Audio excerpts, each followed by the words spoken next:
Hello, everyone, and welcome to the news of September 19th, or rather the week of. I am joined once again by Maxi, who is continually working on his intros.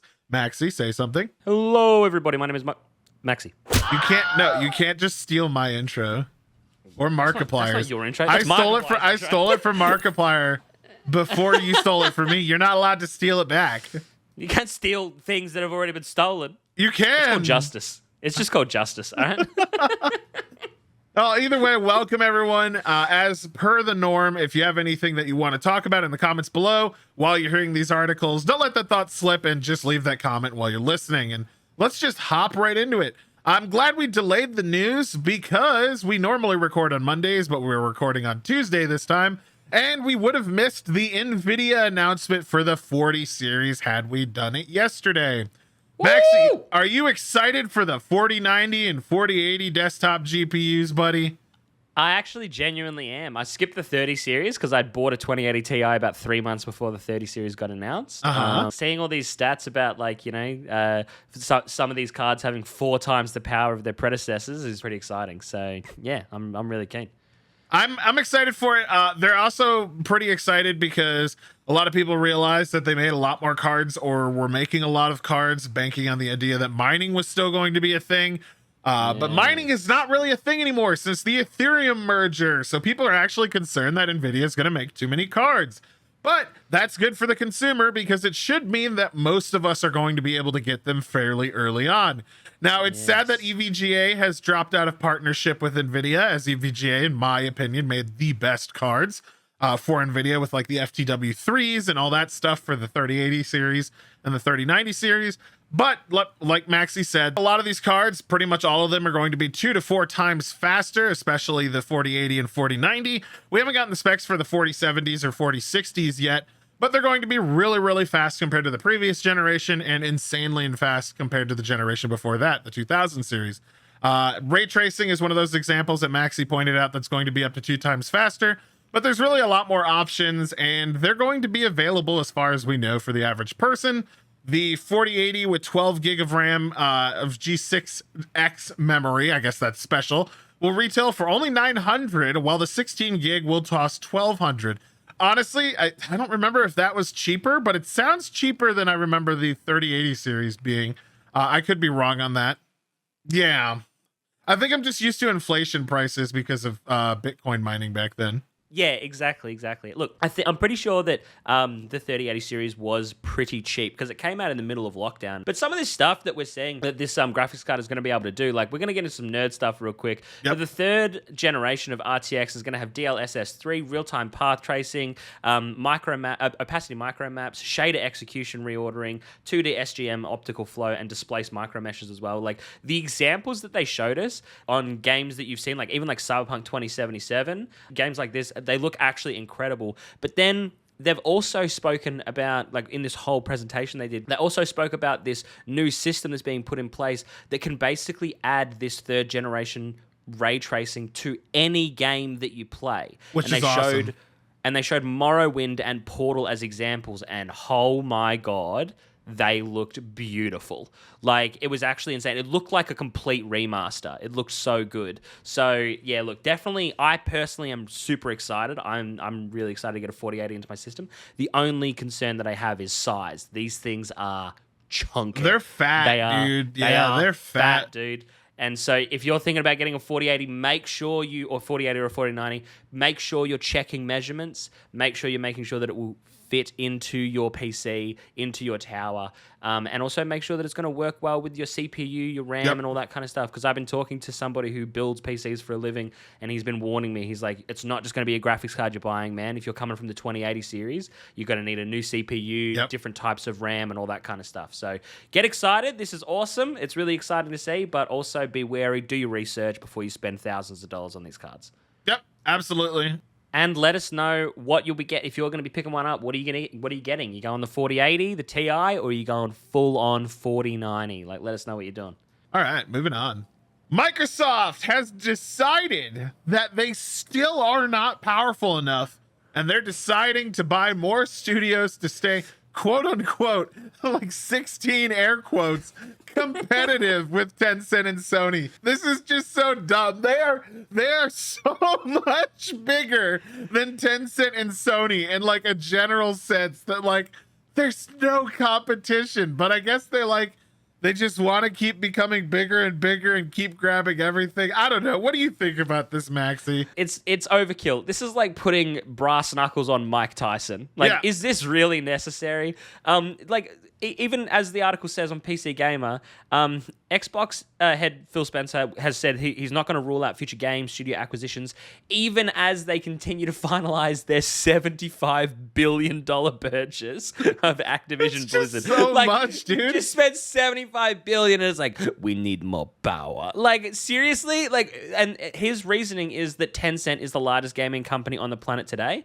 But like it's not even close in terms of like business size. Hey, Microsoft, it's all right. You're allowed to let other people have a slice of the pie. Yeah, absolutely. It's just like, you know, Spencer saying Sony is a larger business than we are in gaming. Well, dude, you're like 12 times bigger than them in general. So like, I mean, you know, like Maxie said, just let it go. But it's like, Yeah. this is beginning to look like just a big bully situation where it's like Microsoft's like, you know what? I think we could own everything. And you know, the guy that's making these decisions is like, yes, but I want 11Zs and second 11Zs. Yeah, exactly. It's like that Lord of the Rings. It's like, I know I had breakfast. What about second breakfast? No, dude, this reeks of like going to a restaurant with a friend who's having his second T-bone steak, and while he's still chowing on it, he's looking over at the dessert menu. Like, dude, relax, finish your steak first, all right, man? Like, just finish this purchase of Activision Blizzard before you go spending more money. Yeah, it's kind of insane that they just have so much. Isn't Sony's market share total value like 150 billion or something?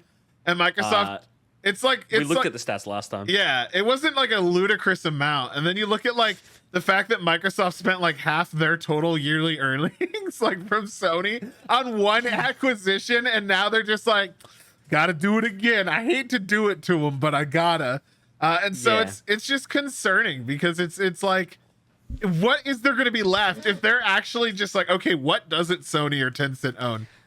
You better watch out if you're one of those companies, because Phil Spencer's coming for you, dude. Overwatch 2 loses its lead hero designer, Jeff Goodman. I hope it's Jeff and not Joff. I think it's Jeff Goodman. Yeah, helped design and balance heroes since the game's inception, and he has left. As far as I'm concerned, the fact that he's leaving without it being because of a massive controversy or having done something horribly unspeakable to his employees, I think that's a win for Blizzard. I mean, they gotta every now and then, you know, they gotta have someone just leave normally. It can't be while the ship's on fire and they've committed atrocities against man. You know, so it's nice. It's a bit of a shakeup, obviously, and there's still a lot of like concern around Overwatch 2 to begin with, because there's a ton of controversy around the game. For those of you that are curious, because you add a lot of people in the comments last week were kind of like white knighting their decision to put the hero behind the battle pass, because they were like, oh, it'll be right at the beginning of the battle pass. No, it's at tier 55 out of 80, or you can spend money. So don't tell me that it's not going to be something that you have to grind for a very long period of time, because previous battle passes that Blizzard and Activision have done, getting to tier 55 takes like 50 or 60 hours. So it's completely unreasonable to say, they're not making you pay for it. Because if you have to go up against a hero that's ludicrously overpowered, see in League of Legends, and you have to put up with that for 50 hours of game time, and you don't get to play that hero, you're just going to buy it because you don't want to put up with it. So they knew what they were doing, and we'll have to see how it is at launch. But the community seems tired of it, and so I hope that this guy leaving, Jeff leaving, doesn't make anything worse, because it seems like the fan base is already like right on that edge of rioting. Now to talk about the article that I'm sure a lot of people in the news have come here to hear us talk about. Let me just get this out of the way and say we're not allowed to list sites because of YouTube policies. We're not allowed to show any footage because of YouTube policies. We're not allowed to show any specific people or anything like that. We have to talk about the subject. We got in a bit of trouble last time because of the automatic bot system. So we're going to be good boys today, and we're not going to name these things. But the thing is that Twitch is promising to ban streams of all unlicensed gambling sites. And this is huge. Essentially, a lot of the biggest sites on Twitch and a lot of the big popular ones that will go unnamed that I'm sure a lot of you know, they are the ones that are throwing out hundreds and hundreds of thousands of dollars to these streamers. And they're no longer going to be allowed. It's basically any unlicensed site outside the United States is not going to be allowed on Twitch anymore. Maxi, do you think this is absolutely massive? Yeah, look, I think that it's a step in the right direction. They themselves, Twitch themselves, have come forward and posted on Twitter today that the gambling content has been this massive topic of discussion. Yep. And they were always prohibiting sharing of links and referral codes to all sites and all that kind of stuff. But they're now making it that you can't play slots, roulette, or dice games that aren't licensed either in the US or other jurisdictions that provide sufficient consumer protection. And then they named a couple websites which we won't name, nor will we show them in any... We'll blur them. We'll blur them in the message too. We'll blur them, but we'll just tell you they're probably the 4 biggest gambling websites, and they're also have plans to identify others as they move forward. But they have also said that that sports betting, fantasy sports, and poker will still be acceptable. So, look, I think that gambling, the idea of gambling with real money on a platform that's for all ages, irregardless of the game, and that includes sports betting, fantasy sports, and poker, is not responsible. So it's a step in the right direction, but it's nowhere near done. No, it's not near done. And it's one of those things that, for those of you that don't know, go on Twitter, go do a couple Google searches. There was a huge blow up of Twitch drama recently in the last 48 hours, which is why this was triggered by Twitch as an official announcement. It was basically due to someone going around and doing things and taking money from people because of a gambling addiction. And so it's all coming to a point where Twitch had to come out. And I don't think this is a bad thing. I feel like if Twitch really wants to have a gambling section, if any website wants to have a gambling section, just make it a separate website. Get it off the platform where kids are. Get it off the platform where, you know, most people are there for gaming and other things. It's just, the stigma is so negative around it, and it seems like we constantly hear about these awful controversies and bad things happening and scams and all this other stuff and money being stolen from people like every other week. And so I want to see what happens in the next few months, because it'll be interesting to see how the community responds to it, especially the people that were making millions of dollars a month off of this. Yeah, exactly. Now, Maxi, I'm going to hand this off to you, and he is going to talk about the Grand Theft Auto 6 leaks that have occurred. Keep in mind, we cannot show footage because the Take-Two they are not holding their punches on this whatsoever. And what we end up letting you listen to may be different than, you know, what we say. But Maxi, take over. Let's go. So 90 videos were leaked. More than 90 videos and images from the next edition of Grand Theft Auto were leaked, but we're not going to be showing any of it because Rockstar and Take-Two fairly are issuing takedowns to anybody sharing the footage. So you guys are probably just going to have some clips of my own gameplay in GTA, some 5M stuff and everything like that. So I hope you enjoy that. The leak happened on a Sunday after what is being described as one of gaming's biggest security breaches. Yep. Rockstar has said that it's unclear about how the network intrusion occurred, but confirmed early development footage for GTA6 had been stolen. The hackers claimed to have gained access to the data by breaching Rockstar's internal feed on the Slack messaging app and invited executives to negotiate to avoid further leaks. He's actually trying to blackmail the executives and to pay him money so he doesn't leak more, including game code. And there's been little speculation here and there about, like, does he have gaming code for Bully and, you know, a possible sequel to Bully and other games that people have been wanting for a while. But I just wanted to quickly touch on some cool points that we got to see in the leaks, because although it's disappointing that this was leaked before Rockstar wanted it to be, I think that as a gamer, as someone who likes Grand Theft Auto, there's some genuine stuff to be excited for, and I think that this could, if it all goes down well for Rockstar, I think it could definitely be spun in like a positive light. You know what I mean? Yeah. So what we saw is what looks like 2 protagonists, a female and a male, which gives weight to the rumor that the game's story was inspired by the real-life story of Bonnie and Clyde. The game is set in Vice City, which was confirmed by the police cars and the police officers that we saw. A potential heist in a diner, which gave off some pretty Pulp Fiction-y vibes. It was present. It looks like you can even go person to person, talk to them, interact with them, take their wallets, and that's everywhere as well. So you can pretty much talk to any NPC. You can walk up to them. They have options to interact with them and everything like that, which is pretty exciting. The inventory system, this was exciting for me. The inventory system is looking much more realistic. It looks like you can hold up to 2 primary weapons and a secondary weapon, which I'm a huge fan of. It also looks like you can equip things like duffel bags to hold onto loot. I'm not entirely sure what that loot would be, maybe wallets, jewelry, all that kind of stuff, but it's still pretty exciting. I personally have been wanting Grand Theft Auto 6 to move more in the direction of a 5M RP server, and the mechanics that we've seen in those. So, to see systems like this in the actual game is pretty exciting. You can drop guns now, which is awesome. People have been wanting that in the single player, to be able to just like throw guns on the ground, and all that. So, I think that's cool too. It is worth saying that all of this is subject to change because the leak is it is super early. Like there are so many placeholders. Pretty much everything's placeholders. The animations, the models, the effects, the sounds. It is clearly a super internal alpha tech test. Oh yeah. So do not think, if you haven't seen this footage yet and you haven't had a chance to, I'll tell you right now, do not think that the game is ready to come out. I don't see this game coming out for another 2 years. Yeah, it's at least 2 years out. Minimum. Yep. You know what I mean? So but the whole point is that these are just ideas that obviously the game that the developers are messing around with, which is exciting to see, Obviously sometimes Obviously, sometimes we don't see these things in the final product, but it's cool to speculate. It's cool to talk about, what could be in it and what you'd want to see. So there's also going to be a strip club. So to all you nude fanatics, don't fret. You'll get to see virtual titties, no problem. There's also a section that showed off your character's ability to pick up and remove things from the world. So in the gameplay, we saw a male character walking up to a hat on a shelf, removing his own hat and replacing it with the one that was on the shelf. I'm really hoping that this is a trend throughout the game, being able to pick up items of clothing instead of them just appearing on you, things like that. I like that aspect of games, and there's that little bit of realism. Just a little bit of immersion. Yeah, exactly. Story-wise, we know that it's set after Grand Theft Auto 5, as we've seen 2 characters talking about Jay Norris, who is the CEO of Life Invader, and how he died. So they're actually having a conversation about him being dead, which was a mission in Grand Theft Auto 5. There is honestly so much to go through, so much more than I've just mentioned, but we don't want to take up the whole video talking about it.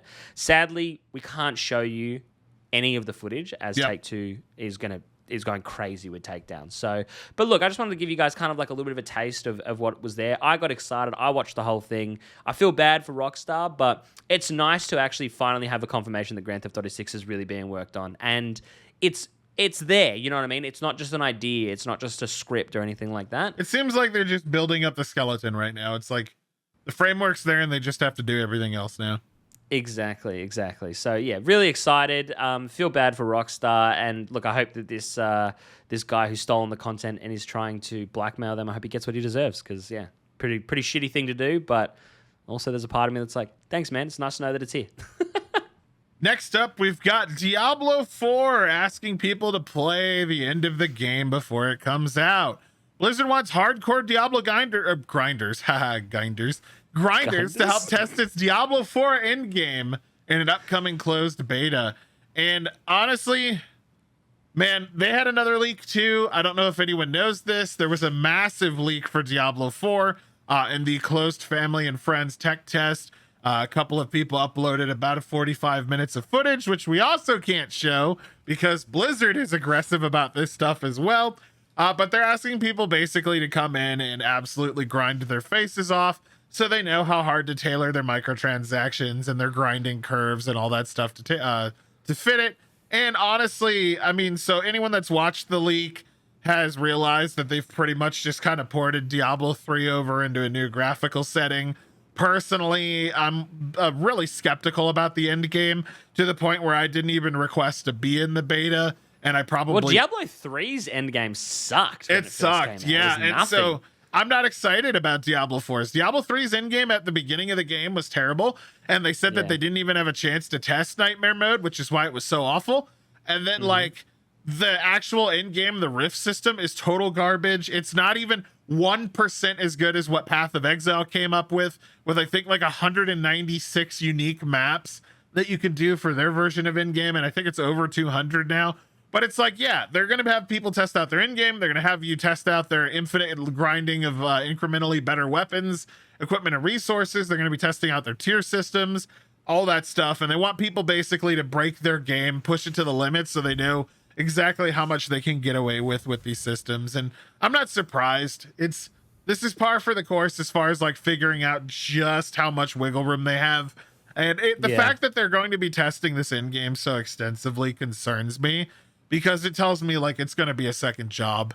If they really need to do this much and they really need this much data and they can't handle it internally, it tells me that this is going to be another job-based game where if you want to get the best stuff or even like semi-good stuff, you're going to have to grind for a ludicrous amount of time. And especially with trading restricted and all that, God, I wish they would just make trading open. I still can't believe that Blizzard is operating in like freaking 2015 mentality of not wanting players to trade with each other openly. There's so many other ARPGs that do that. Like, look, I keep pointing to Path of Exile, but it's a great example. The game is not ruined by bots and RM tiers and everything, and yet everyone's allowed to trade literally everything in that game. So it's really weird to see that they're still holding up on that, and I just hope that it's good. I'm a big Diablo fan. But I'm worried. I don't know if you are, Maxi. Yeah, look, I'm a massive Diablo fan as well, so we should do a playthrough on stream or something like that. But yeah, look, it's funny that this happened, and it's not even the biggest leak of the weekend. Yep. But yeah, look, I feel it's kind of weird. It makes sense, obviously, to like test out your end game content. My biggest issue with what we saw with the leak is the fact that they want it to be multiplayer all the time. I don't know if anyone that's listening to this tried Diablo Immortal or started Diablo Immortal, but having like 20 people running around on your screen all the time in every area you're in, doing quests of their own, doing things you can't see, killing monsters and all that, it ruins the game experience. And the fact that they're doing that same sort of thing for multiplayer, and after seeing like how the world's laid out and everything, man, I gotta tell you straight up, and this is for everyone, I won't be reviewing this game or talking about it to any extent if I log in and I'm running around and I have to deal with 50 other people around me all the time, because that's just gonna ruin the game so bad for me. I'll do like a rant probably with Maxi and Godfoot on it, but I'm so concerned, and we'll just have to see what happens. But don't expect any footage or videos or anything from me for this closed test, because obviously it's going to be NDA'd. On the subject of leaking things you're not supposed to talk about, Maxi, a YouTuber has been exposed as the real insider, the guy who leaked the Assassin's Creed titles and franchises. And yeah, it was funny because he replied to something by accidentally outed himself by replying to something on Twitter without changing his account. So Maxi, take it away. What do you think of this? Dude, Dan Allen Gaming, absolute Chad big brain man. It turned out he's behind the at the Real Insider, which was a Twitter account that very frequently posted leaks to video games. What we knew about it originally was that it was someone on the inside who had access to a fair amount of games. They had access to games during betas, closed betas, all the stuff that you would need to sign an NDA for, and stuff was constantly being leaked. Then, like you said, basically things went sideways when somebody posted a question to the Real Insider on Twitter, and Dan Allen accidentally replied to the inquiry from the wrong account. He quickly deleted the tweet, but it was caught. He was busted pretty much immediately. And Bloomberg reporter Jason Schreier also posted a series of tweets noting links and similarities between the two accounts. Nothing fully definitive or anything like that. Nothing like absolutely for sure, but just noticing that like things were written the exact same way, cadence, timing, the way that tweets were posted. Everyone has their own natural way of typing or speaking. It's hard to get rid of that when you're pretending to be somebody else. Absolutely, and he didn't really do it effectively. So he did end up tweeting before deleting his account. saying, I'm sorry to everyone for my actions. I'm ashamed and disappointed in myself. I'll be taking some time to reflect on my poor decisions, which will never occur again. To everyone that has supported me over the years, I'm truly sorry I let you down. And 3 hours ago, from the time of recording, he's posted a video just titled, I'm sorry. It's a 5.5-minute video where I would assume, I haven't watched the video yet, but I would assume he talks about the reasoning behind it. He apologizes and all that kind of stuff. So do I think he should be punished? Absolutely. Yep.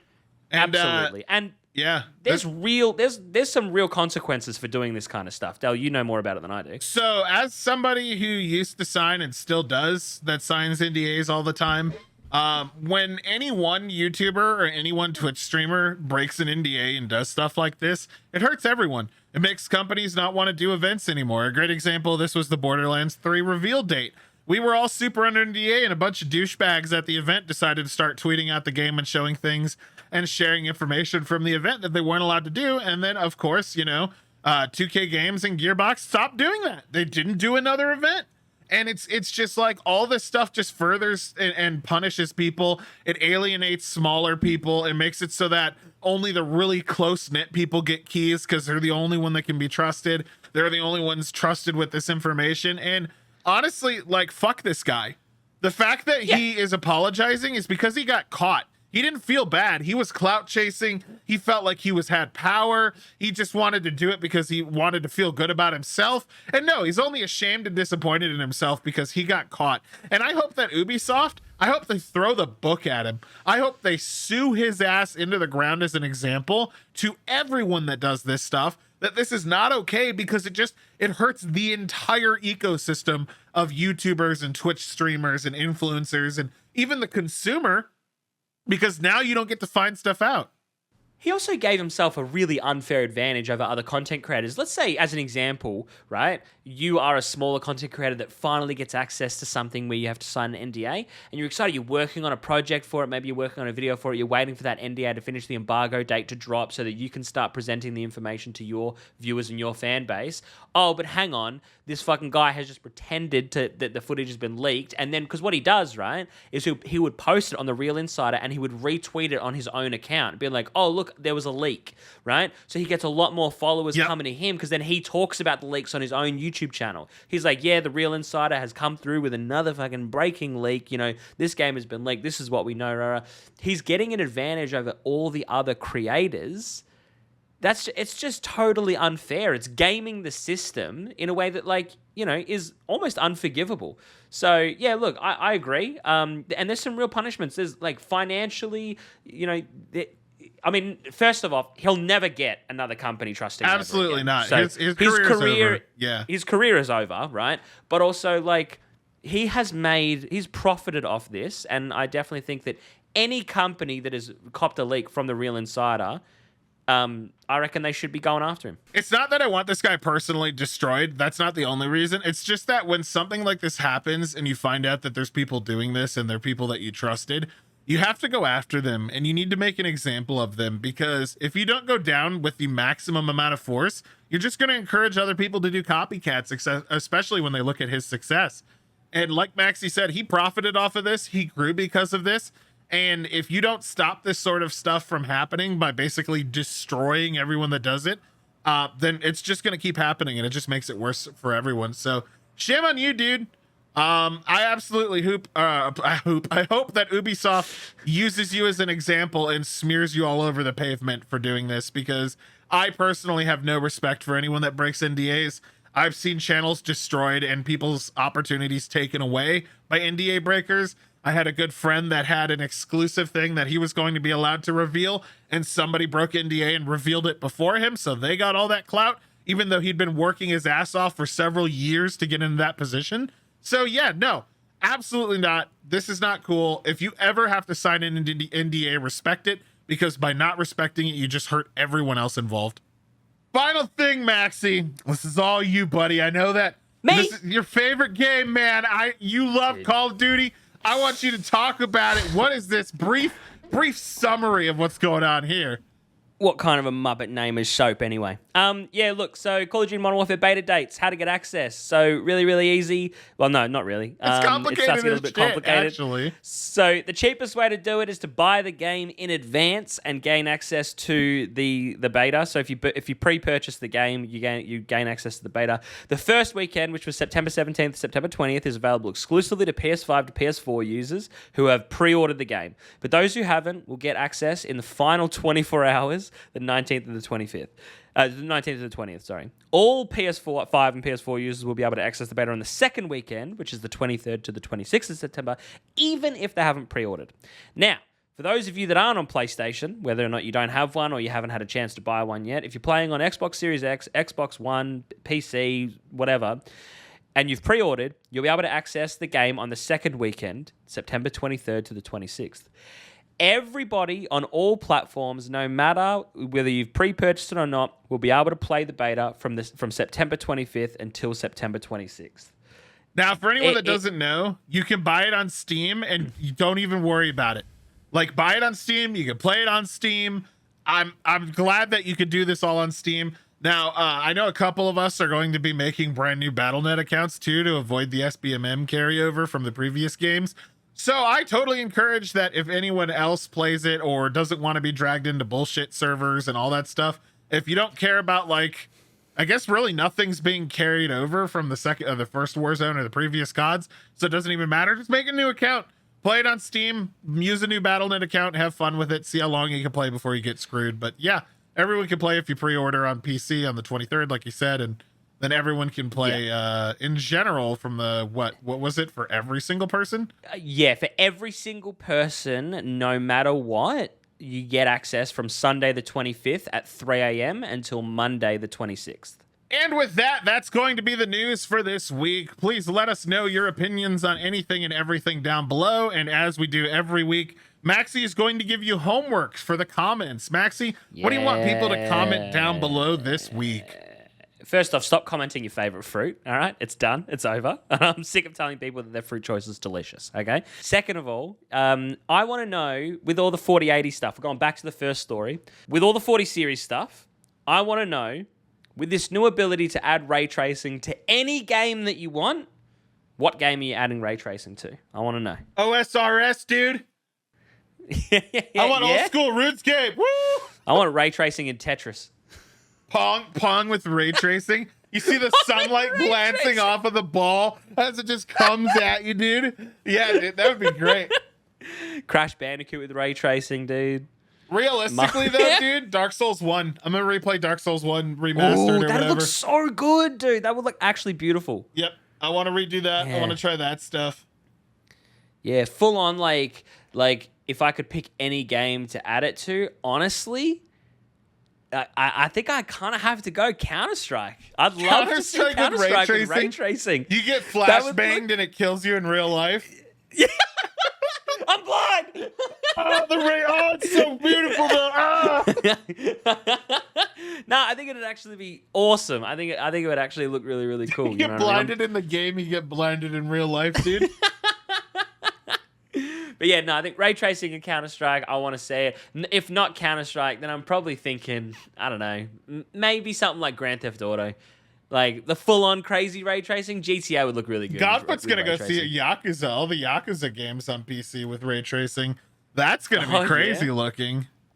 That would be nuts. Oh, maybe one of the Batman games, like the Arkham series games with ray tracing. Ooh, that'd be cool. Ooh, fancy. That'd look kind of dope, dude. Yeah, so let me know if you can, if with this new 40 series coming out, what game are you going to add ray tracing to? Let me know. Anyway, that's going to be it for this week's news. If you liked it, hit the like button. Always share it with people because those numbers are awesome when you do. And until the next video, this is Delrith and Maxi, and we'll be seeing you. Bye. Bye.